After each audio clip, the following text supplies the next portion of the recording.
Labdien! Man sauc Kaspars Rozenkovs, es esmu Iepirkuma LV vadītājs, un mēs atgriežamies saistībā ar Iepirkumu fórumu.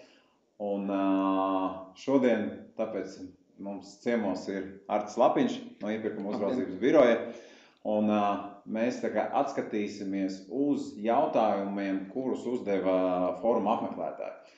Tie jautājumi tiešām bija daudz, kopsumā apmēram 100 gabali, un mēs esam viņus centušies sagrupēt tādās kā loģiskās grupās, un atkārtojušos jautājumus mēs neuzdosim. Un sākšu ar to pirmais, kas ir saistīts ar reformu un tiesiskajiem jautājumiem. Jā, tad Arti uzdošu uzreiz jautājumus pēc kārtas, un tad arī šīs te atbildes. Kāds ir pašreizējais publisko iepirkumu likumu reformas status, un kad sagaidāma tās apstiprināšana Saeimā? Pirmkārt, paldies par fórumu rīkošanu. Tiešām ceru, ka visiem klātesošiem bija svētki. Par reformu atgriežoties, tad šobrīd reformu ir atbalstījis ministru kabinets, un tad viņi ir nonākusi Saeimā. Attiecīgi deputāti vērtē. Grūti ir prognozēt, visdrīzāk tas nebūs 1. janvārs, kā sākotnēji bija prognozēts, bet mēs ļoti ceram, ka pavasarī. Jā. Kad reāli stāsies spēkā plānotās izmaiņas un pārējais uz Eiropas Savienības sliekšņa apmēriem? Tas ir apmēram... Jā, tas ir tas pats, bet te ir arī tas, ka deputātiem ir jāpieņem reforma. Tas tiešām šoreiz bumba jau ir deputātu rokās un laukumā, un attiecīgi tikko reforma būs pieņemta, atkarībā no tā, vai būs izmaiņas vai nē. Būs, protams, jāskatās, vai visas lietas varēs uzreiz ieviest. Tādā ziņā pārēju sliekšņiem varbūt ir tehniski vienkāršākā. Ir vairākas lietas, kuri, protams, arī IT sistēma pusē pielāgojumi vajadzīgi, iespējams, kaut kādas papildu izmaiņas, kas var savu laiku aizņemt. Varbūt vēl viena lieta, ko es gribēju piebilst, ir viena daļa, kas patiesībā ir jau atbalstīta, un mēs jau pie tā strādājam. Tas ir jautājums par IT sistēmām un IT sistēmu apvienošanu, bet par to bija, cik es zinu, arī atsevišķi jautājumi. Jā, paldies. Nākošais jautājums. Vai jaunā reforma neapgrūtinās jaunu piegādātāju ienākšanu tirgu un neveicinās konkurences samazināšanos? Mēs skatāmies bišķi plašākā kontekstā, kas ir noticis ar konkurenci. Tātad kopš 14. gadā Eiropas komisija mainīja Eiropas regulējumu. Tad faktiski ir būtiski pieaudzis, teiksim, jau Eiropas Savienības līmenī izsludināto iepirkumu skaits. Tiešām būtiski, pat par 70% vairāk kā bija pirms tam. Vienlaikus tas, ko mēs redzam, un arī Latvija šeit ir patiesībā pirmrindnieks, mums ir visvairāk pret Latvijas IKP tieši jau Eiropas līmenī izsludinātu iepirkumu. Tas, ko mēs savukārt vienlaikus redzam visās valstīs, ka konkurences līmenis krītās. Šis te viens pretendents dominē zem vairāk, un kā to norāda Eiropas komisija, tad ir šis samazinājums vienlaikus līgumos, kas ir lielāki par 20 miljoniem eiro. Tur joprojām ir 9 pretendenti katrā iepirkumā. Tad līdz ar to te ir jāsacina, ka visdrīzāk tas, kas nosaka konkurences līmeni, ir tiešām līguma vērtība. Un jo lielāks līgums, jo viņš ir vairāk interesants tirgumu. Mazi līgumi, diemžēl, un par to ir jādomā, un jādomā nevis tikai varbūt mums vai likumdevējiem tieši domājot par iepirkumu sistēmu, bet ir jādomā katram pasūtītājiem arī individuāli, ka katrs mazais līgums tirgumu nav interesants. Un līdz ar to ir vairāk jādomā par centralizāciju, kā ieinteresēt piegādātājus pieteikties, konkurēt un attiecīgi arī gan vispār pieteikties šī līguma izpildē, gan arī nodrošināt rezultātā labāku cenu. Paldies. Nākošais jautājums. Vai pēc reformas būs iepirkuma uzraudzības biroja vadlīnijas zemsliekšņa iepirkumiem, lai nodrošinātu līdzīgu praksi starp pasūtītājiem? Vadlīnijas būs. Jautājums ir šobrīd atklāts par vadlīniju saturu. Tas, ko mēs noteikti negribam darīt, ja mēs šobrīd gribam padarīt sistēmu elastīgāku, tad mēs negribam šo te ar vadlīnijām netīšām uzrakstīt instrukciju. Ļoti katru aspektu mēģināt noregulēt. Tas paliek katram pasūtītājiem, iespēja atkarībā no tirgus vajadzībām situācijas pielāgot. Ja? Bet tādas pamatu līnijās vadlīnijas būs. Vai un kā reformas ietvaros tiks atbalstīta centralizēta iepirkumu vadība un plānošana? Tātad šobrīd regulējuma līmenī, vismaz kāds viņš ir šobrīd piedāvāts, tātad ir paredzēts, ka pasūtītājiem, tīpaši pašvaldībām, ir sava iepirkuma sistēma jāpārauga, skatoties arī uz iestādēm un kapitāla sabiedrībām. Jāplāno, tas nenozīmē automātiski, ka tā ir centralizēta pirkšana, bet tā ir centralizēta sistēmas vadība, plānošana. Vienlaikus arī valsts kontrole jau iezīmēja to tendenci, ka ņemot vērā arī speciālistu pieejamību, šo pašu jautājumu par konkurences tirgu, aizvien vairāk ir jāskatās, kādā veidā pasūtījām virzīties uz centralizāciju, tīro ir efektīvi izmantot tos resursus, kas ir pieejami. Un mēs redzam, ka ir daļa pašvaldību, kas ir ļoti tālu šajā virzienā, jau aizgājušas un spēj būt efektīvas. Un ir, protams, pašvaldības, kurām vēl daudz darāmā. No otras puses, parasti uzspiestas lietas ļoti slikti strādā, un tāpēc šeit ir tā iespēja katrai pašvaldībai, piemēram, atrast sev piemērotāko modeli, kas tiešām strādā. Kā iepirkuma uzraudzības birojas plāno novērst situāciju, ka pasūtītāji piemēro visus izslēgšanas noteikumus un padara procesu sarežģītāku? Tad, pirmkārt, šobrīd pasūtījējiem ir pienākums viņus piemērot. Tas, ko paredz reforma, tās būs pasūtītāja izvēles tiesības piemērot vai nē. Protams, ja šādā veidā reforma tiks atbalstīta. Bet mēs nemēģināsim šeit pasūtītājiem neuzspiest, neaizliegt. Ja pasūtītājs tiešām uzskatīs, ka konkrētajā gadījumā ir kritiski visus izslēgšanas noteikumus piemērot, pārbaudīt un izslēgt, tad tā būs pasūtītāja tiesības. Tā ir tā elastība pasūtītājiem. No otras puses, arī diskutējot, kāda pasūtītāja lielākoties. Pasūtītāji ļoti labi pārzina, kas ir tirgū un kuros gadījumos ir jēga, jo tas ir laiks, tie ir resursi, savu darbinieku resursi, lai visus izslēgšanas noteikumus pārbaudītu. Jā, iespējams, tas arī mazina piegādātāju vēlmi pieteikties. Un es domāju, ka pasūtītāji atradīs veidu, kā šo izbalansēt. Paldies. Un pēdējais jautājums šajā blokā. Vai reformas rezultātā būs skaidrākas vadlīnijas par nepamatoti zemu cenu piedāvājumiem? Es domāju, ka tas nav primāri reformas jautājums. Manuprāt, ka mums šobrīd ir viena no problēmām tirgu ir nevis varbūt nepamatoti zemas cenas, bet reizēm nedaudz paaugstu cenas. Un tad jautājums ir šis instruments, lai tajā brīdī, kad pasūtītājs tiešām redz, ka tā cena ir piedāvāta neadekvāta un tas apdraud līguma izpildi, tas regulējums ir šobrīd iespējams viņu piemērot, iespējams pamatot, kāpēc, bet, protams, pasūtījumam ir jāspēj izvērtēt. Tieši šī nevis juridiskā puse tik daudz, bet tieši ekonomiskā puse. Un tā ir tā reizēm tā problēma, ko pasūtījumam ir pagrūti izdarīt, jo pasūtītājs nav komersants lielākoties, un viņš īsti arī varbūt līdz galam nepārzina, kā šīs cenas veidojas. Bet atkal, te ir tieši tas pats ar vadlīnijām. Nevajag uzrakstīt instrukciju, jo rezultātā tā ir iedzīšana stūrī un pasūtītāji beigās mēs varam aprakstīt, 5, 10 situācijas, 20, 100, bet vienmēr atradīsies tā 101. situācija, kura tad nebūs tajās vadlīnijās. Un līdz ar to šeit ir drīzāk tā elastība pasūtītājiem skatīties, pārzināt tirgu un attiecīgi spēt rīkoties. Paldies. Nākošais jautājuma bloks ir, kas saistīts ar digitalizāciju un EIS attīstību. Tādi labi jautājumi, izaicinoši. Kad būs viena moderna digitāla iepirkuma sistēma un kādu lomu tajā ieņems iepirkuma uzraudzības birojas? Tātad šobrīd, pirmkārt, kabinets lēms, kad iepirkuma uzraudzības birojām, kā tam, kurš atbild kopumā par šiem procesiem, kas saistīti ar iepirkumiem, tad mūsu uzdevums ir nodrošināt šo sistēmu, virzīties prom no esošās, varbūt pietiekoši tādas vēsturiskās, bet ne pārāk labās situācijas, ka vienam procesam ir divas sistēmas rezultātā. Šis vienreizes princips netiek nodrošināts, dati jāievada atkārtoti, kaut kur procesi pārklājās, bieži vien kaut kur procesos ir arī lieki dati vai jāievada. Tātad tas ir tas mūsu uzdevums. Tas, kas ir moderna sistēma, protams, ir ļoti, ļoti filozofisks jautājums un diskutējams jautājums, jo ejot laikam mainās vajadzības. Un, piemēram, jau šobrīd arī ir Eiropas tas, kas varbūt ļoti daudziem, mēs reizēm runājam par sistēmām vai runājam par datiem.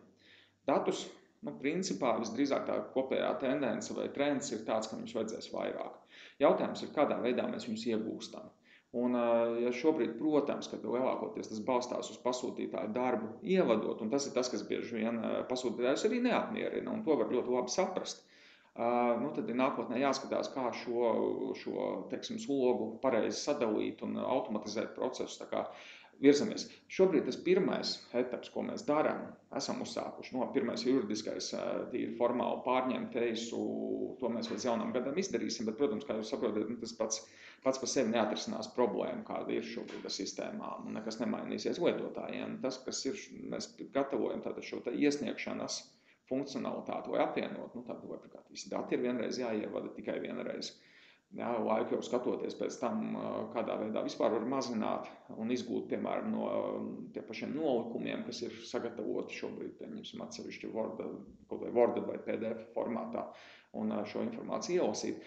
Un tāda iesniegšanas komponente vai arī uzņēmējiem ir vieglāk piereģistrēties un šīs funkcijas izpildīt. Tur es prognozēju, šobrīd mēs esam tādā projekta sagatavošanas stadijā, tad tas ir kāds pusotras gads apmēram, ir tas, ko tas aizņems objektīvi. Kad tiks ieviesti standartizēti, digitalizēti nolikumi EIS sistēmā? Vai tas vēl īsti nav jautājums pie biroja? Es domāju, labi, es saprotu, ko ir jautājums. Ja? Mums ir tāda, es teiktu tā, ir nedaudz iluzori sagaidīt, ka visās jomās būs, teiksim tā, tas, ko mēs sagaidām, kad ir blanka, kuru aizpildīt, un mums ir gatavs nolikums. Nē, jā, tādā ziņā katrs iepirkums ir pasūtītājiem jāpārdomā, ir pārāk daudz lietu, kas ir jāzina un jāņem vērā šo plānojot. Tās, uz ko mēs pakāpeniski skatāmies nākotnē, lai, teiksim, arī vieglāk būtu mākslīgam intelektam šos datus apstrādāt un, piemēram, no dokumentiem izgūt vajadzīgos datus, nevis manuāli ievadīt. Tad ir kaut kāda teiksim, nolikuma sadaļu sistematizācija. Ja? Iespējams, tos pašus izslēgšanas noteikumus var vispār izcelt ārā no nolikumiem un, piemēram, nolikumos viņus nepārakstīt. Ir vairākas idejas un risinājumi, bet, ja mēs tā skatāmies, ka automātiski viens standarta nolikums, ja, tad es uz to tā kā nepaļautos. Vienlaikus, tas, kur varbūt ir tas vēl viens virziens, kas ir reformā, šie kompetences centri. Un kompetenci centri arī standartizācijas ilgspēju principu īstenošanai, attīstībai konkrētās jomās, un tad attiecīgi arī šie kompetenci centri varēs savā jomā, ja, piemēram, Zemkopības ministrija šobrīd veido priekš skolēnu ēdināšanas, tad šeit jau parādās krietni lielāka iespēja šo standarta nolikumu vai standarta prasības, vai vismaz tādu ļoti precīzāku vadlīniju, kā prasības sagatavot, definēt. Paldies. Mazliet sasaucās jau ar iepriekš minēto, kā tiks nodrošināta datu kvalitāte un caurspīdīgums digitalizētā iepirkumu vidē? Tad, pirmkārt, ir jāvienojas par kādiem iepirkumiem mums un kādi dati ir vajadzīgi. Ja? Un šobrīd, protams, kad tur, kas ir, piemēram, viena no problēmām, kad tie dati, kas tiek ievadīti sistēmā, nereti atšķirās no tiem datiem, kas ir nolikumā. Ja, tātad šos procesus atkal caur tiem pašiem mākslīgā intelekta rīkiem var pilnveidot. Protams, algoritmi validācijai, lai pirmkārt, datus vadām vienreiz. Tas ir tāds pamatprincips, jo mēs vadām vienreiz, tad vismaz mēs neizveidojam jau divas kļūdainas versijas. Ja, tātad ir vienreiz un vismaz šo konsekvenci nodrošinām. Ir jāskatās, piemēram, šobrīd arī mēs vēsturiski tos pašus datus par to, vai iepirkums tur ir zaļš, sociāli atbildīgs vai inovatīvs. Mēs paļaujamies uz pasūtītāju, ka viņš pareizi norāda. Ja? Te ir tā iespēja, kur nākotnē arī atvieglot pasūtītājiem nelikt ievadīt tīpaši rezultātu paziņojumā, kur nereti dara cilvēks, kurš patiesībā vairāk izpilda tehnisko funkciju, nevis pārzina pašu iepirkumu.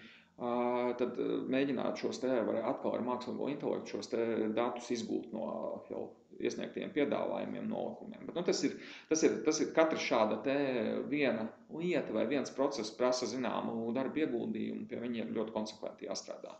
Protams, visi mēs gribētu lielākus resursus, jo tad tas ietu ātrāk. Jā. Arī, kas mazliet jau sasienās un arī, kur atbildes dzirdējām, bet jautājumu uzdošu. Kā notiks EIS integrācija ar PVS, pasūtītāju vadības sistēmu, un kā tas atvieglos darbu pasūtītājiem un piegādātājiem? Tad, pirmkārt, mēs skatāmies pakāpeniski, jau visu uzreiz izdarīt nevar un nevajag. Jā. Tad pirmā prioritāte ir šī tieši piedāvājuma iesniegšanas sadaļa, kas ir EISā.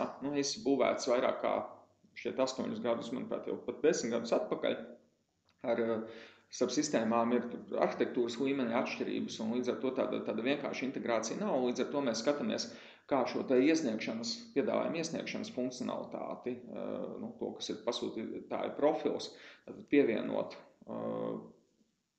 mūsu publikāciju vadības sistēmai.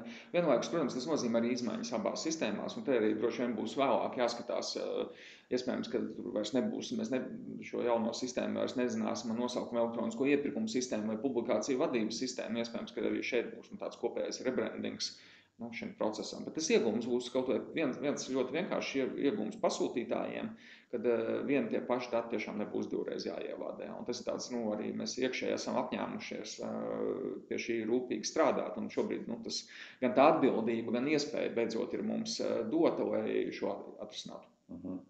Tā ir tāds interesants jautājums, kas saistās ar pārņemto EIS katalogu.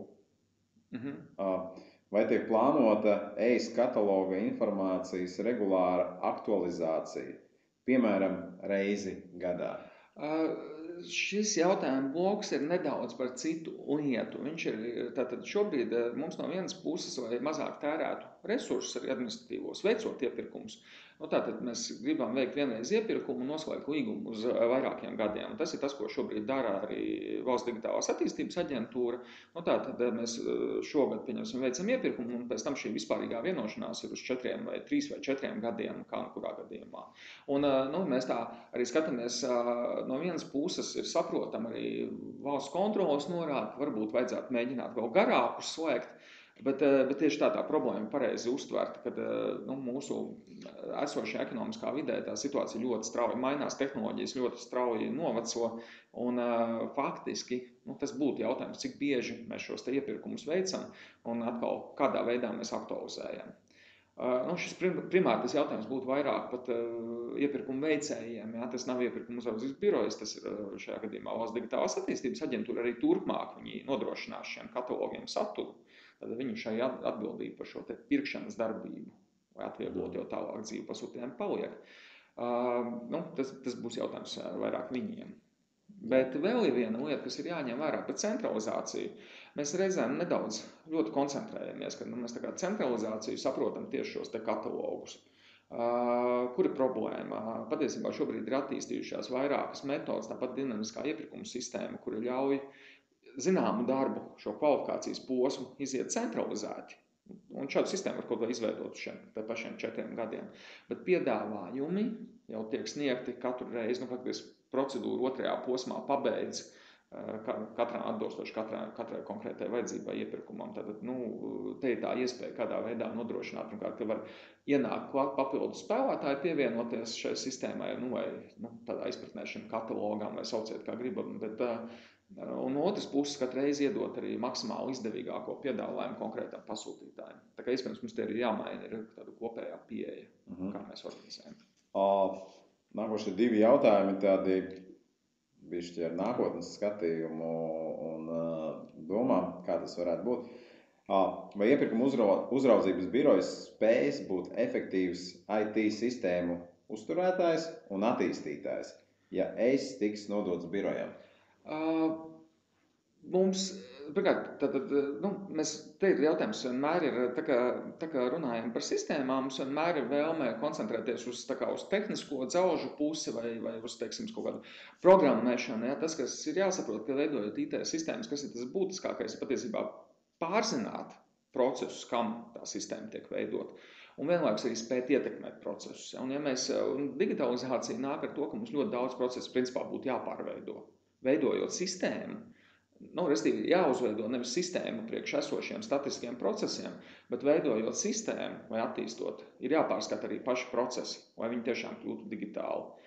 Un tādā ziņā es uzskatu, ka tā iespēja mums ir krietni lielāka, jo mūsu atbildība ir par to, lai šī sistēma, iepirkuma sistēma kopumā, nevis IT sistēma, bet iepirkuma sistēma strādātu.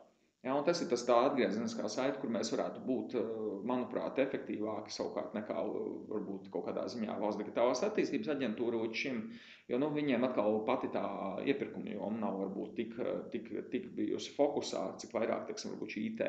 Tas, ka tehniski jau programmēs, tāpat ārpakalpojumu sniedzēji.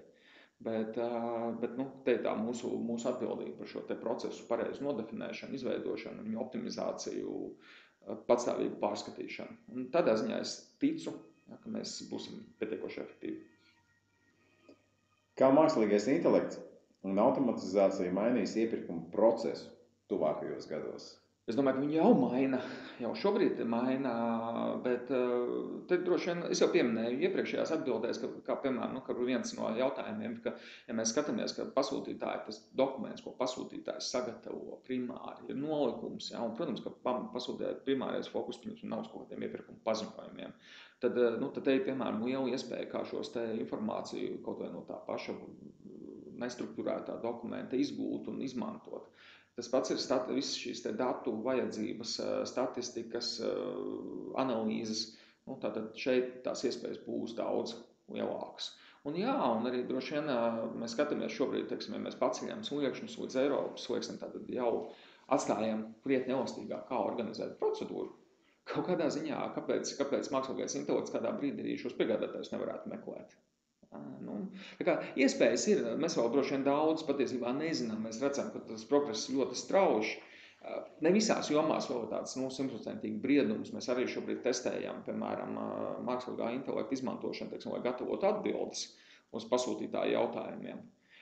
Šajā stadijā tās sekmes tur vēl tādas ļoti mainīgas un nenoteiktas, un, teiksim, ir kaut kas, ko atbildi, iespējams, bet ļoti pārliecinoši atbildi, bet nepareizi atbildi mākslīgais intelekts. No otras puses, arī nākotnē šeit ir vieta uzlabojumiem un attīstībai. Tā kā būs droši vien tās pirmās lietas, kas būs salīdzinoši vienkāršākas, piemēram, no mūsu puses, ka mēs, teiksim, labāk varēsim nodrošināt dažādu informācijas apkopojumu. Es nezinu, no savas puses, tas varbūt nemaina procesu kā tādu, bet mēs nodrošināsim tiem pašiem lēmumiem kopsavilkumus, izmantojot mākslīgā intelekta rīkus. Pie tā jau šobrīd strādājam. Tā kā parādīsies, bet tās iespējas ir diezgan plašas un noteikti mainīs. Galvenais ir, lai mēs esam gatavi, tādā ziņā mēs gan kā varbūt uzraugi vairāk un īstenotāji, gan arī pasūtītāji pieņemt šīs pārmaiņas un aizvien vairāk šos rīkus izmantot. Katrā ziņā tas pātrinās, noteikti varētu pātrināt procesu un atvieglot. Paldies.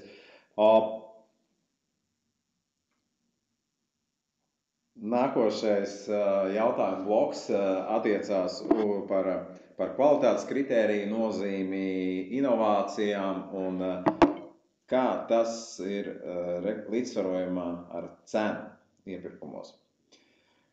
Un pirmais jautājums šajā blokā ir, kā nodrošināt, lai kvalitāte un veiktspēja būtu tikpat svarīga kā cena? Pasūtītāja līmenī, manuprāt, to var ļoti sekmīgi nodrošināt, un ir pasūtītāji, kur tiešām šo vērtē. Ļoti rūpīgi un sistemātiski vērtē, lai, teiksim, tā summa, ko viņi vēlas samaksāt, vai viņiem ir pieejama, lai sniegtu maksimālo vērtību.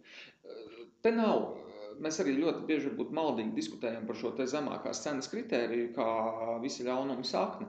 Patiesībā ne jau caur šo te atbilstības līmeni vai, teiksim, to sagaidāmo produktu pasūtītājs definē primāri jau caur tehniskajām specifikācijām. Tas, ko mēs reizēm varbūt pasūtījām jāspēj novērtēt, ko tirgus ir spējīgs piedāvāt par kādām cenām, un ja šo mājas darbu pasūtītāji izdara, tad patiesībā diezgan labas kvalitātes piedāvājumi tiek saņemti. Bet tas ir, protams, arī darbs, tas nav tā, ka pirmo reizi, ja man piemēram, liktu šobrīd nopirkt kaut ko, ko es neesmu nekad pircis, vienalga, pieņemsim būvdarbus. Teikt, ka man pirmo reizi sanāks, es ļoti tā piesardzīgi vērtētu savas arī spējas. Tirgus ir jāpārzina. Ja šo mēs saliekam kopā, tad principā var atrast ļoti labu šo te balansu. Kā praksē nodrošināt, vai ekvivalents princips darbojas reāli, ne tikai uz papīra? Te ir, atkal daļēji droši vien tā ir, pirmkārt, pasūtējiem ir jāpārzina tirgus. Tas, kas ir problēma, ka bieži vien pasūtītājs zina vienu produktu, produkts principā apmierina pasūtītāja vajadzības, un tad pasūtītājs vienkārši, primāri saka, es pirkšu šo produktu. Tad atcerās pielikt to vai ekvivalents vai neatcerās, Bet patiesībā tas tiešām neko ļoti daudz neietekmē, jo tev jāspēj saprast, kas ir tavas primārās vajadzības, ko tu gribi atrisināt. Ja pasūtītājs iziet no tā, ka, hei, man ir vajadzība, problēma, izaicinājums, saucam kā gribam, un fokusējās, tad uz šo, ja mēs tādā ziņā gribam salīdzināt, ja man vajag nokrāsot šo sienu, tad es nemēģinu aprakstīt, kad viņi ir jākrāso ar konkrētu izmēra rullīti, un ar krāsu lejot tādu izmēru vannītē. To vienkārši nevajag. Man ir funkcionāla prasība, un ir jāpasaka, protams, kā es novērtēšu, ka tā siena ir kvalitatīvi nokrāsot. Tas droši vien ir arī svarīgi. Un ja šo izdara, tad patiesībā nav jau pat vairs jautājumu par šo ekvivalentu likšanu, pat viņš nav jāliek. Man ir vienkārši funkcionālas prasības. Tas, kur pasūtējiem bieži vien šī tieši pietrūks šī daļa, un ko mēs arī redzam, skatot bieži vien iesniegumus par tā pašu prasību apstrīdēšanu, ka tiešām pasūtītājs, viņš varbūt arī neiedomājas to, ka ir tā daļa, ka mēs mēģinām nodefinēt prasības. Bieži vien katra nākamā prasība ir iepriekšējā, lietosim vārdu aplauziena rezultāts. Un aplauziens ir tāpēc, ka pasūtījējs varbūt ir pateicis daļēji, vismaz ko viņš domā, ka viņš grib, bet viņš nav pateicis, kā viņš viņus novērtēs, kad ir sasniegts tas rezultāts. Un tad, protams, piegādātāji arī dažādi rīkojas, diemžēl, un tad atkal nāk šis aplauziens. Un tad mēs mēģinām viens pastiprināt. Bet tiešām mums ir pamazām tā lielā domāšanas maiņa, kad man ir konkrēta vajadzība, es gribu rezultātu. Man pat nav tik svarīgi, vai tas produkts, kas to rezultātu sasniedz, ir A, B vai C. Un tad, ja mēs šo domāšanu mainām, tad būs virzības priekš.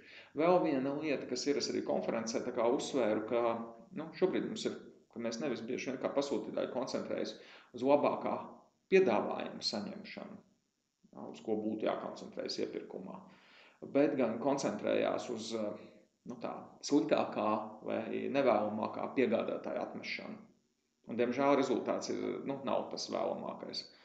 Un ja mēs tiekam kaut kā pāri, un tad es atkal redzu to pašu elastību, ko mēs piedāvājam, gan attiecībā uz izslēgšanas noteikumu piemērošanu kopumā, gan vispār uz zemesliekšņu iepirkumiem. Ja pasūtītājs šo spējas iedzīgi izmantot, tad patiesībā šo problēmu atrisināt un tiešām maksimāli koncentrēties uz labākajiem piedāvājumiem. Tas, kad sistēmā, kurā ir, mēs skatāmies tur iepriekšējos gadus, ir 600 aktīvi pasūtītāji, tas ir tādi, kas izsuldina kaut vienu iepirkumu, vēl jau ir ļoti daudz vairāk pircēju, kuriem pat varbūt tās summas nepārsniedzos 10 000 vai 20, un viņi vienkārši vai neisā nopērk, vai viņiem centralizēti nopērk, pašvaldība. Viņi ir krietni vairāk, viņiem tā elastība palielinās, ja viņi šo spējas izmantot, es domāju, ka mēs varam nonākt pie labāka rezultāta. Bet, protams, ka kāds vienmēr lielā sistēmā būs arī jautājumi, kur būs jādiskutē, kāpēc tā sanāca, ko darīt, lai šo pieeju mainītu. Jā, paldies. Par inovācijām un šīm lietām. Kā tiks veicināta pasūtītāja kompetence novērtēt inovācijas un kvalitāti, īpaši IT jomā? Es varbūt uzreiz arī... Tur ir vairāki jautājumi. Tur patiesībā ir apakšā ir vairāki jautājumi. Viens ir mums, varbūt tāds globālāks un filozofiskāks jautājums. Mums ļoti daudz patīk par šo runāt. Bet jautājums ir, cik mēs praksē veicinām šīs inovācijas. Jo, protams, ka es tāds varbūt atļaušos brutālu salīdzinājumu, bet, ja man joprojām, es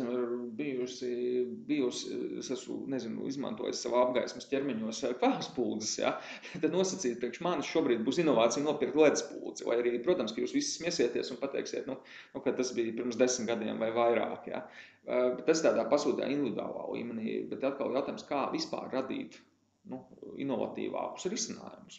Un tur laikam ir divas daļas. Ka tā viena ir, ka pasūtējiem ir jābūt vajadzībai pēc inovācijas. Un te ir tāds bišķi varbūt tā skarba atziņa, ka piemēram, kamēr lielākā daļa pasūtītāju visas savas izmaksas vienkārši varēs ielikt tarifā vai paprasīt no budžeta, tikmēr patiesībā nekādas inovācijas nevajag. Jo inovācijai ir jābūt kaut kādai vajadzīgai, kāpēc mēs gribam inovāciju. Mēs nevis gribam smukāku, labāku gadžetu, Ja, bet ir kaut kāds mērķis, ko mēs gribam atrisināt. Izdarīt ātrāk, izdarīt lētāk, izdarīt kvalitatīvāk. No to ir jāsāk. Kas ir tā pamatlieta, ko mēs gribam atrisināt? Nav jau nozīmes, vai mums, teiksim, inovācijas ir 10 vai 20, ja, bet ir svarīgi, ko mēs ar to atrisinām. Un tas ir tas, kas ir pasūtītājiem, ar ko ir jāsāk, ja mēs šo tiekam. Un tad tas otrs, ja, kad mēs gribam šos inovatīvos produktus, bet mums tad ir jāsāk tieši atkal caur šo veiktspēju definēt prasības. Tas ir tāds pirmais solis domāšanā, lai mēs vispār tiktu un kaut kādā veidā pie šī te nonāktu. Tas, ka, protams, var pilotu projekti, tas sliekšņi atkal to dos iespēju brīvāk, teiksim, tādus salīdzinoši nelielākus pilotu projektus, ja, bez tur garām konkursu procedūrām. Izsludināt, pamēģināt, iespējams, saprotot, ka šis nestrādā, tad, ja citu risinājumu izmantot, tagad tā iespēja būs plašāk. Bet tā kā visi tur tagad katru dienu pirks inovatīvus risinājumus, citu valstu praksa arī tā kā rāda, ka tas tā nenotiek. Bet, tas ir tas viens, kad ir pirmkārt jāsāk ar šo te domāšanas maiņu. Jā, tie arī mazliet sasienās kopā un vispār uz lietām, kas tagad tiek veicinātas darīt, jā, publiskais un privātais sektors. Vai publiskā sektorā būtu jāizņemas labā prakse no privātā sektora kvalitātes izvērtēšanā? Kāpēc ne? Jā. Jautājums ir vienmēr, tā kā mēs sāksim tādā, varbūt, mēs publiskajā sektorā mēs ļoti skatāmies to procedūru, procesu, ja, tā kā mēs bet patiesībā ar publisko naudu runājam, līdz ar to, protams, ka publiskam sektoram kaut kādā ziņā ir sarežģītāk. Ja, tā attiecībā tā elastība vienmēr būs mazāka, atklātība jānodrošina lielāka. Ja, un tas arī kaut kādu zināmu resursu prasa un laiku aizņem, bet tā ir tā publiskā sektora atšķirība, ka publiskais sektors nestrādā ar savu nopelnītu naudu. Ja, lielākoties tā ir nauda, kas ko nopelna un samaksā nodokļos, vai arī kas ir caur regulētiem tirgiem, caur šiem pašiem tarifiem, kur vienkārši iedzīvotāji vai uzņēmumi spiesti maksāt. Tā kā tā vienmēr būs atšķirība, bet mēs varam paskatīties to pašu tirgus izpēti. Ja, privātie pārzina savu tirgu, ja, un, teiksim, droši vien, es nezinu, Kaspar, arī tu droši vien pats veic iepirkumus, ja, kaut ko pērc. Mēs fórumu. Jā, piemēram, ja, un tu noteikti arī vērtē, tu vispār saproti, kas ir tirgu, kur ir jēga skatīties, kādu produktu meklēt, kādu nē. Un tas ir tas, kas droši vien ir krietni vēl ir, kur arī tam pašam publiskam sektoram augt. Ja, jo nereti tā arī ministrs minēja, tā bieži vien tāda nostāja, saņemsim piedāvājumus, atvērsim, tad jau sapratīsim, ja, ko mums tur piedāvā. Ja. Līdz tam mēs patiesībā neesam pat spējīgi pateikt, cik tas, ko mēs pērkam, tā kā orientējuši maksā. Ja, vai arī tā, esam ļoti tā izplūduši, ja, no sērijas, no miljona līdz 20, ja. Kas ir diezgan liels intervāls šādām cenām. Tas ir tas, ko var paņemt, ja, un jā, kvalitāti, spēt viņu nodefinēt, spēt saprast, kas mums ir svarīgi. Bet droši vien, ka ne visas funkcijas lielākoties lietai, ko mēs pērkam, mums ir vienlīdz svarīgas. Ir, kas ir kritisks, ir, kas ir, ir forši saņemt, ja, un tev tā trepe ir jāsaliek kādā veidā, un tad arī attiecīgi vieglāk piedāvāt, un arī kopā. Gan abās pusēs, gan tajā publiskajā pusē, pircēja pusē ir tā pārliecība, ka tiešām mēs nopirkām labu risinājumu, kas mums kaut kādu noteiktu funkciju labi pilda, un arī otrā pusē nav, kāpēc jūs to nopirkāt, ja, ko jūs ar to darīsiet, ja, un tad ir tā žēlīgi reizēm, ka mēs ir kā no vienas puses iepirkumā sakām, ka mums tur vajag ļoti daudz visādu funkciju, augstu kvalitāti, bet nopirktā lieta pēc tam stāv plauktā. Tiek lietot. Tāds gana praktisks jautājums, jo noteikti saistībā ar gaidāmajām reformām un no dzīves, kā tiks vērtēts un pārbaudīts, vai piedāvājums nav nepamatoti lēts. Tas ir atkal, šeit nav vienas receptes. Katrs tirgus funkcionē savādāk un katrā uzņēmēji plāno, gatavo piedāvājumus un, protams, ka arī rēķina līdz šo cenu. Un te jau ir šī instrumenta jēga ir, saņemot, tādu neīstus piedāvājumus, absolūti neizpildāmus piedāvājumus. Tas ir, ka mēs šādus varam atmest, ja, bet te nav vienotas receptes. Ja. Te ir dažādi minējumi, ir vēlme tur pārbaudīt, vai tur algas tiek adekvātā līmenī maksātas, ja, bet atkal jautājums, cik tas ir reāli izdarāms, ja, un kādā veidā katrā tirgū katrā, nezinu, teiksim, intelektuālu, teiksim, tur, kur primāri tiek intelektuālais darbspēks nodarbināts, ja, tad tur ir vienas izmaksas un veidošanās struktūra, un tā elastība arī bieži vien, jo mēs savu darbu varam pārdot par nedaudz lētāku un nedaudz lielāku cenu, un tas tur nenozīmē, ka no līguma uz līgumu tur vienmēr būs vienāda cenas. Atkal, piemēram, mēs skatāmies kaut kādu ražošanas procesu, vai būvniecību, ja, teiksim, māja nosacīti veidojās no ķieģeļiem, ja, un tad mēs varam apmēram paskaidīt, cik tā mājā jāiegūvē ķieģeļi un jāparēķina, vai tas viens ķieģelis vispār ir par to cenu vispār kaut kur nopērkams, ja, pat pie vislabākās situācijas tirgu. Te ir tāda atšķirība, un tās izmaksas veidosies savādāk, tas būs katra izvērtējums. Unikālas formulas nebūs, ja, protams, ka mēs varam tagad pafilozofēt un minēt, vai mums mākslīgais intelekts nākotnē varētu šajā ziņā palīdzēt, bet atstāsim šo. Katram gadījumam. Un šis, manuprāt, es neesmu pārliecināts, ka šī šobrīd mums ir kritiskākā problēma. Jā, paldies. Nākošais bloks ir par konkurenci un korupcijas riskiem. Ļoti interesants noteikti un visiem saistošs. Vai palielinot sliekšņus neradīsies paaugstināts korupcijas risks, īpaši būvdarbu iepirkumos? Nedomāju. Redziet, te ir tas pats piemērs, ko es minēju šobrīd mēs Eiropā kopumā mēs aizvien vairāk iepirkumus izsludinām, ja salīdzināt, teiksim, 10 gadu pagātni. Tajā pašā laikā šī korupcijas uztvere nekur nav mazinājusies. Un bija Eiropas arī tikko apkopojums, ka katrs trešais uzņēmējs, kurš nav uzvarējis, saka, ka viņš nav uzvarējis, tāpēc, ka bija korupcija. Un tā uztvere, protams, ir ļoti augsta. Un te ir, protams, izaicinājums drīzāk ir pasūtītāju vēlme un spēja izskaidrot savus lēmumus. Bet, teiksim tā procedūra pati pa sevi, ja, viņa neveicina novēršanu. Protams, ka te drīzāk tas jautājums, ka mums ir paralēli, protams, ka ir un tā ir atkal diskusija par šo pašiem datiem, par viņu pieejamību, informācijas pieejamību. Jā, iespējams, nevis pirms iepirkuma, bet pēc. Bet, protams, ka atklātībai ir jābūt. Un tas ir tas mehānisms, kādā veidā mēs tā preventīvi varam mazināt.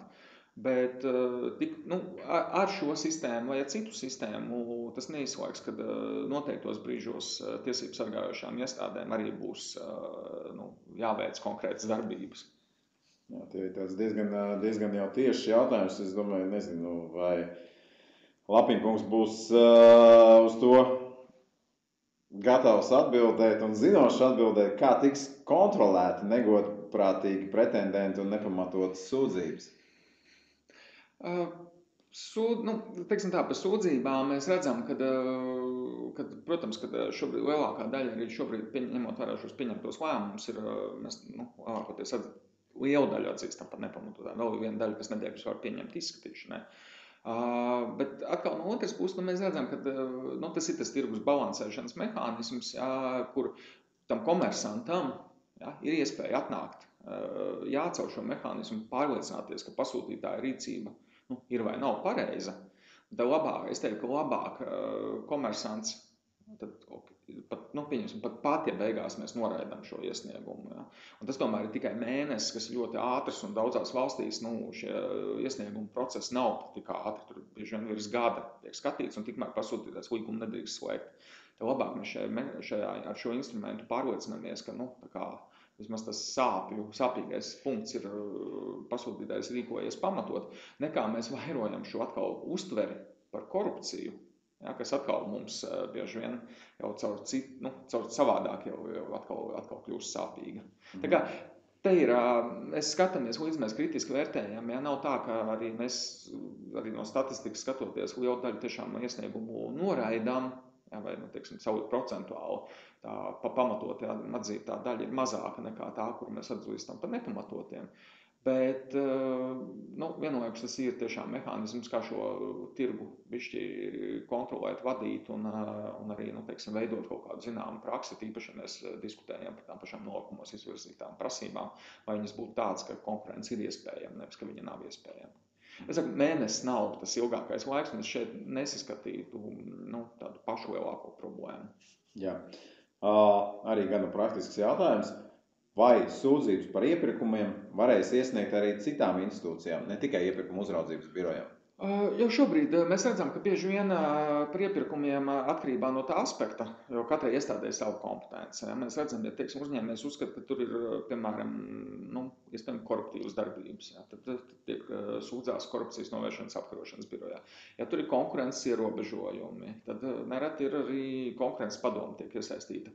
Attiecīgi mēs, ja, un tad atbilstoši šīm kompetencēm mēs katru šo te iepirkumu skatām. Tā nianse varbūt, kas ir ar šo te sūdzību izskatīšanas funkciju, ja, kad tas aptur šī līguma noslēgšanu līdz lēmumu pieņemšanai. Savukārt, pārējās institūcijas vai teiksim, citu procesu ietvaros jau tiek skatīts, bet tas vairs neaptur izpildu un lielā mērā uzņēmējiem jau tā interese zūd, ja, jo tā interese sūdzēties jau primāri ne jau sūdzēšanās pēc, ja, bet tieši tāpēc, ka saglabāt iespēju tikt pie līguma. Jā. Vai iepirkuma uzraudzības birojas plāno veikt pasūtītāju un piegādātāju labās prakses publiskošanu, lai veicinātu uzticamību? Mēs kaut kādos aspektos mēs to darām. Ja? Tā skaitā, teiksim, varbūt identificējot tos nolikumus, kas ir, teiksim, pārbaudīti, kur mēs neesam, teiksim, acīm redzamas problēmas atraduši. Jā, ir arī tāds aicinājums bijis no ministra, teiksim, kādā ziņā varbūt apbalvot tos, kam ir labākās prakses gan publiskajā, gan piegādātāju pusē.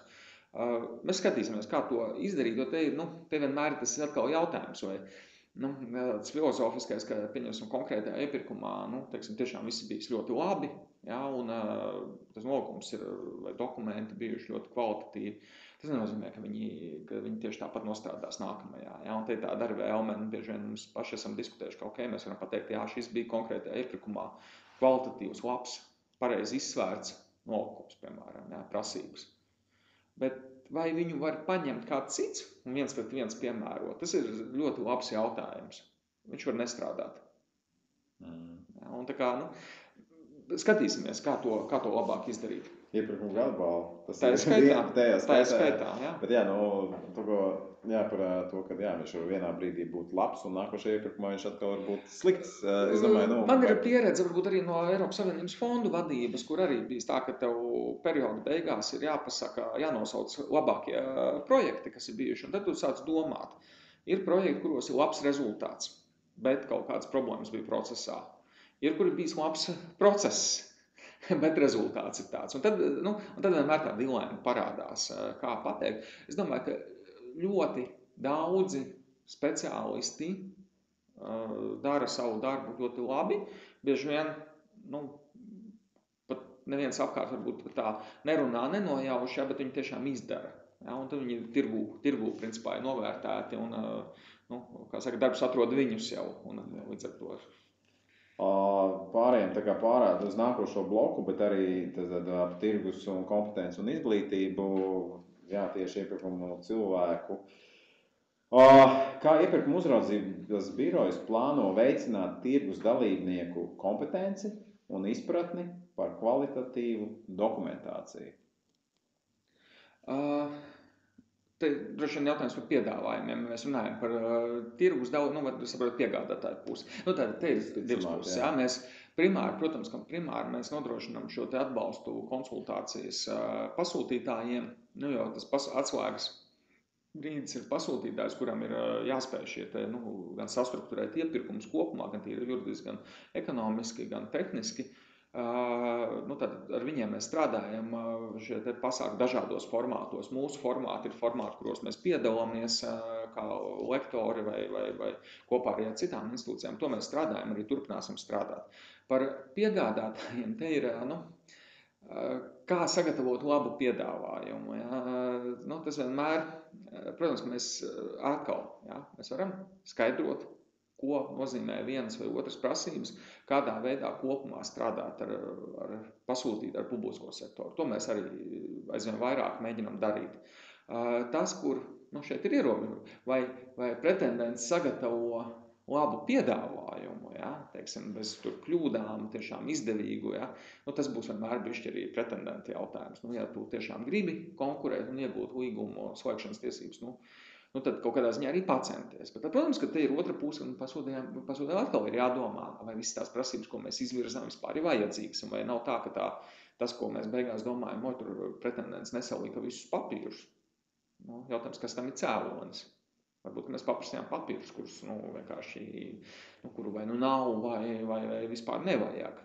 Tā ir tāda, tas balans, un tur patiesībā man nav, to nevar iemācīt. To var iemācīties darot, un sadarbojoties, un tāpēc ir tā jautājums par tirgus izpētēm, par komunikāciju starp publisko privāto sektoru, lai šo te balansu atrastu. Jā.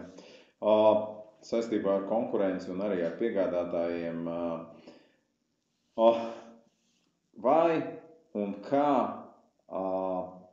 tiek plānoti pasākumi, kas motivētu uzņēmumus piedalīties, iesaistīties publiskajos iepirkumos? Jā, pieņemsim, vai tie varētu būt kādi nodokļu atvieglojumi, jā, un turpretī tas pretējais, tad, lai vairāk veicināt iesaistīties, nevis sūdzēties. Te ir atkal jautājums iesaistīties formas pēc vai iesaistīties tiešām ar vēlmi, ilgtermiņā sadarboties. Es domāju, ka sadarboties. Es domāju, ka jā, un patiesībā, būsim praktiski, jā. Labi, jautājums par nodokļu atlaidēm, droši vien pirmkārt nav mani, jā, un to es nevarēšu tā ļoti, ļoti detalizēti nokomentēt, un es domāju, ka tas nav tas virziens. Tas, ko es drīzāk kā praktisko pusi redzu atkal, ja mēs redzam no datiem, kad jo lielāks iepirkums, jo lielāka konkurence, jo vairāk uzņēmēji ir ieinteresēti iedot, meklēt labākos risinājumus, tiešām arī meklēt risinājumus, piedāvāt, pateikt, ka hei, šo problēmu var atrisināt arī savādāk, ja man ir cita metode, tas nodrošinās. Un ir jābūt interesē. Un uzņēmēji nedara kaut ko tāpat vien, ja, bet mums ir no otras puses publiskajam sektoram ir svarīgi, ka tā līdzdalība ir ne tikai formas pēc, bet tiešām, lai nodrošinātu labāku pakalpojumu. Te ir, manuprāt, atbildi ir tajā, kad pašiem iepirkumiem ir jābūt interesantiem tirgumi.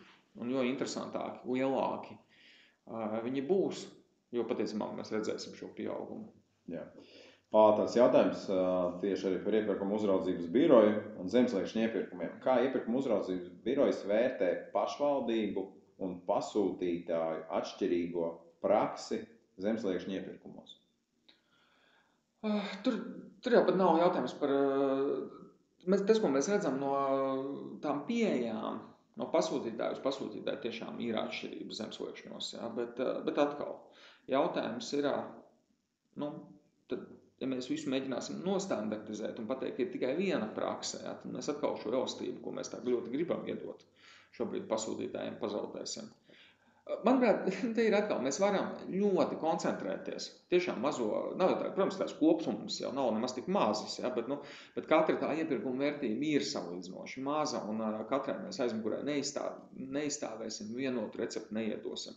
Un tajā brīdī, kad pasūtītājs sapratīs, ka viņa interesēs jau ir līdzekļus izmantot efektīvi, tad arī patiesībā tā situācija ar administratīvām metodēm, diemžēl, šo vienkārši atrisināt nevar.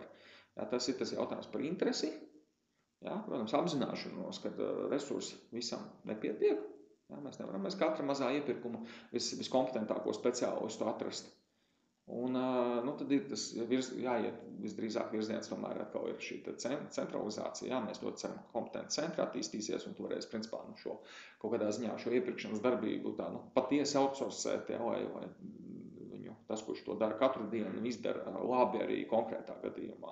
Jo es teiktu, ka Eiropai arī bija tāda apkopojums, kas nodara lielāku ļaunumu, korupciju vai, kompetences trūkums. Jā, un tā atbilde bija kompetences trūkums. Jā, pieredze, jā. Jo, ja man ir vienreiz gadā jāveic kaut kāds ļoti specifisks iepirkums, jā, es nebūšu nekad labs tajā. Jo es to daru vienreiz gadā, es to tirgu uzzināju un pēc tam aizmirsu. Jā, un pēc gada iespējams tas tirgus jau ir mainījies. Viņš vispār vairs nav tāds, kā bija pirms gada. Un tur jāveic regulāri un jābūt iesaistītam arī saziņā ar tirgu. Jā. Arī zināmā mērā kaut kādas sasienās ar šiem te jautājumiem, vai iepirkuma uzraudzības birojas redz nepieciešamību veicināt jauno profesionāļu iesaisti iepirkuma jomā. Protams, cilvēku resursi šī ir joma, kuru mēs, protams, varam atkal cerēt vai domāt, ka kādreiz visu aizstās mākslīgais intelekts, bet visdrīzāk vēl ne tik ātri. Un speciālisti ir tas, kas patiesībā to rezultātu kvalitāti, efektivitāti šobrīd nosaka. Un, protams, ka šis ir jautājums, bet te ir tā otra puse, kad nav jau atkal viena administratīva metode, mēs nevaram, kā varbūt pirms 40 gadiem, kad ir kaut kāda valsts sadale, ka tev būs būt, nezinu, tur ārstam konkrētā pašvaldībā, vai vienalga speciālistam, tad tie mehānismi nestrādā, bet tas, kas ir, protams, par šo te profesijas prestižu ir jārunā, un te ir tāds arī liels aicinājums patiesībā iestāžu vadītājiem, uzņēmumu valdēm, padomēm, ka jāapzinās, ka iepirkuma veicēji, tā veikšana tā nav tikai tāda pilnīgi tehniska atbalsta funkcija, viņai ir daudz lielāka strateģiska nozīme, un arī katram pasūtītājiem savos darbiniekos ir jāiegulda, un tas ir jautājums, protams, ka tā ir liela cīņa arī par tiem pašiem finanšu resursiem. Mēs redzam, ka šobrīd kapitāla sabiedrības ir veiksmīgākas nekā, piemēram, iestādes, un iestādēm, teiksim, mēs varam ļoti daudz, ko arī mazām pašvaldībām bieži vien pārmest, un droši vien arī ir par ko, bet viņām vienkārši arī nav iespējas piesaistīt kompetentus speciālistus, vienkārši vai fiziski nav tūmā, vai viņas nevar samaksāt. Speciālisti tirgu ir pietiekoši dārgi. Un tad ir tas jautājums, atkal mēs aiziesim pārpuli, ko darīt. Valsts kontrole šo mēģināja skatīties caur šo te centralizācijas kaut kādā ziņā prizmu, bet centralizēt tieši šo kompetenci centralizēt. Jā. Paldies, mēs esam noslēguši arī šo bloku, un tagad mēs pārējām pie nākotnes skatījumu un nozares attīstību kā tāda. Kādas ir iepirkuma uzraudzības biroja galvenās prioritātes 2026. gadā pēc reformas ieviešanas? Tad droši vien vairākas lietas, kas izriet no tādām prioritātēm. Viena no lielajām prioritātēm mums ir tiešām šī IT digitālo risinājumu attīstību, sakārtošana.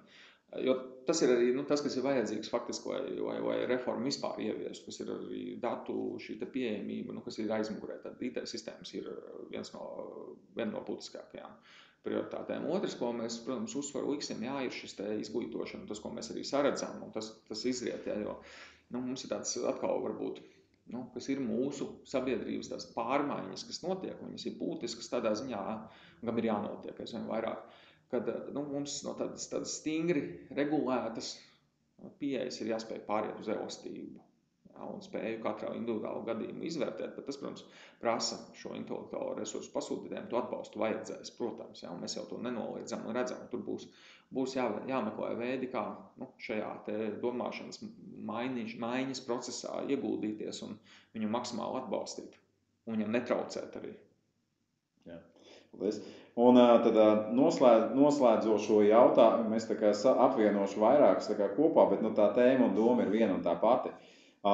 Kā Latvija izskatās salīdzinājumā ar Lietuvu un Latviju, ar Lietuvu un Igauniju iepirkumu jomā, un tajā pašā laikā arī vēl klāt, vai valsts līmenī tiek plānoti risinājumi, idejas, kā veicināt vietējo ražotāju iesaist iepirkumos? Divi lieli bloki, bet tad pirmkārt mēs skatāmies, manuprāt, mums ir, ja mēs šobrīd tieši kā reiz tiek visā Eiropas līmenī diskutēts par direktīvu izmaiņām, un es gribētu teikt, ka, protams, mums tirgi atšķirās fundamentāli, un mēs, nevaram savu tirgu salīdzināt ar Vāciju vai Franciju, un nevajag par to mēģināt. Bet patiesībā tās problēmas mums visām valstīm ir vienas un tās pašas.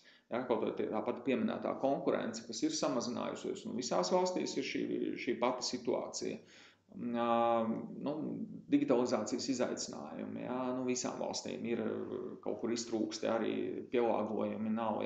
Tāpat visās valstīs ir šī duālā attieksme pret šo pašu datu un e-formu paziņojumu jautājumiem. Kā šo procesu pilnveidot. Tā kā īstenībā uz tā fona mēs esam, tur rādītājiem atšķirās, varbūt ir rādītāji, kuri saka tādā nosacīta pozitīvā nozīmē, mēs pat esam priekšgalā, ļoti daudzos rādītājos esam kaut kur pa vidu, Jā, un atkal no rādītāju uz rādītāju salīdzinot Lietuvu, Igauniju, ir, kur mēs esam pa vidu, ir, kur priekšā, ir, kur esam aizmugurē. Visas iespējas. Eiropas komisija, tādā es nezinu, kā latviski tas saucās, dashboarda veidā apkopo šos datus. Ja, var arī paskatīties, pasakot, sameklēt Google Public Procurement Dashboard, ja, atradīsiet, un tur būs tas scoreboards, kurā var apskatīties, kā mums ir katram veicies, bet es saku, tur nav tā, ka mums ir kaut kāda ļoti lielas nobīdes. Tie tirgi Lietuvā, Igaunijā un Latvijā, viņi ir ļoti līdzīgi. Ja, saku, mums nav, tur nevar skatīties arī tā, ka, piemēram, paņemsim mazu valsti, Luksemburgu, ja, kurā, protams, ja, ir tirgus liels, piegādātāji pārsvarā ir ārvalstu piegādātāji, ja, bet tas pilnīgi savādāk strādā. Ja, tīri objektīvi. Ja, mums ir gan tirgi mazi, gan mums ir zināms reģionālais efekts, tas viss ir, ja, tās ekonomikas. Bet teikt, ka tur kaut kur esam ļoti labāk vai nē, piemēram, šobrīd arī tikko Briselē diskutējām, Lietuvas, Igaunijas kolēģi arī skatās uz mums tieši par šo te jautājumu, kā tos paši izslēgšanas noteikumus atvieglot, vienkāršot. Ja, arī viņiem ir šis jautājums, arī par sliekšņiem. Ja. Viņi nav, protams, aizgājuši tik tālu, ka līdz Eiropas pacelt, bet arī viņi skatās, kā savējos pacelt. Tā kā mēs visi diskutējam par vienām tā pašām problēmām, mēs dzīvojām uz vienā ekonomiskajā telpā kaut kādā ziņā, ja, vai arī esam atšķirīgi. Tā kā, jā, tas par šo. Bet par vietējo veicināšanu, te droši vien, pirmkārt, vairākas lietas jāsaprot, ka, ja mēs skatāmies tīri, varbūt tā ļoti formāli, tad vidēji Eiropā no citām valstīm, piegādātāji no citām valstīm tiešā veidā iepirkumos piedalās un tiek kaut kādi 2 līdz 3%. Ja? Tā kā mums ir 3, tad apmēram tas vidējais ir. Tiešā dalība nav pārāk izplatīta. Tā kā Luksemburga ir izņēmums, bet tur ir cita situācija. Par vietējo ražošanu. Man tīri filozofijas te ir tā, ka, protams, ja produktu ražos Latvijā, visdrīzāk ar lielu varbūtību mēs to vietējo produktu arī nopirksim iepirkumā. Ja viņš šeit neražos, tad noteikti nenopirksim. Ja? Un tas ir jautājums par to, un mēs esam ar vairākām industrijām runājuši, un ko patiesībā saka industrijas, ka bieži vien mums varbūt pat nevajag tādu tiešu priekšroku iepirkumos, ja, ka mēs kaut kā ļoti pabiedītu tur uz augšu. Bet tas, ko vajag noteiktību, vajag skaidrību par iepirkumu apjomiem. Ja, jo tiem pašiem mēs paņemsim to, ko ir daudz runāts par ēdināšanu vietējiem mazajiem ražotājiem, tā skaitā zemniekiem, tad tā produkcija ir, lai viņu pārdotu iepirkumā, vispirms ir jāizaudzē, ja, tātad ir jāzina, ka viņu vajag, ir jāatrisina daudzas tīri tādas varbūt ekonomisko risku balansēšanas problēmas. Un to viņi arī saka, tiesībā tā tieši varbūt kaut kādu ļoti lielu stimulu iepirkumā nevajag. Ja, bet ar šo ir jāstrādā un atkal kompetenci centru lielā loma un pievienotā vērtība. Jā. Paldies! Es teikšu tiešām lielu paldies. Paldies Lapiņkungam par laiku, iespēju atnākt un atbildēt uz šiem te jautājumiem. Un, jā, paldies fóruma dalībniekiem, kas šos jautājumus uzdeva. Un iespējams, jā, varbūt, ka šī atkal ir kaut kāda jauna iespēja, ko mēs varam šādus te, ja jūs iesūtiet jautājumus, iespējams, varam atkal taisīt šādas jautājumu atbilžu sesijas, un kas ļoti īsā laikā var iedot koncentrētas skaidrs atbildes. Un droši vien ir, jā, es pirmkārt šo atbalstu, otrkārt ir arī droši vien daudz praktiski jautājumi, vai, teiksim, jautājumi, kāpēc kaut kas ir tā vai savādāk. Ja? Noteikti mēs arī esam atvērti izrunāt. Jo, manuprāt, teiksim, tāda, kā es to saucu, reizēm tāda, paīdēšana pa stūriem problēmu nerisina, bet iespēja viņu izrunāt, ja, parasti dod iespēju gan saprast, kur ir problēma, gan viņu arī iespējams atrisināt. Tā kā aicinu visiem uz komunikāciju, mēs arī esam atvērti. Paldies par uzmanību.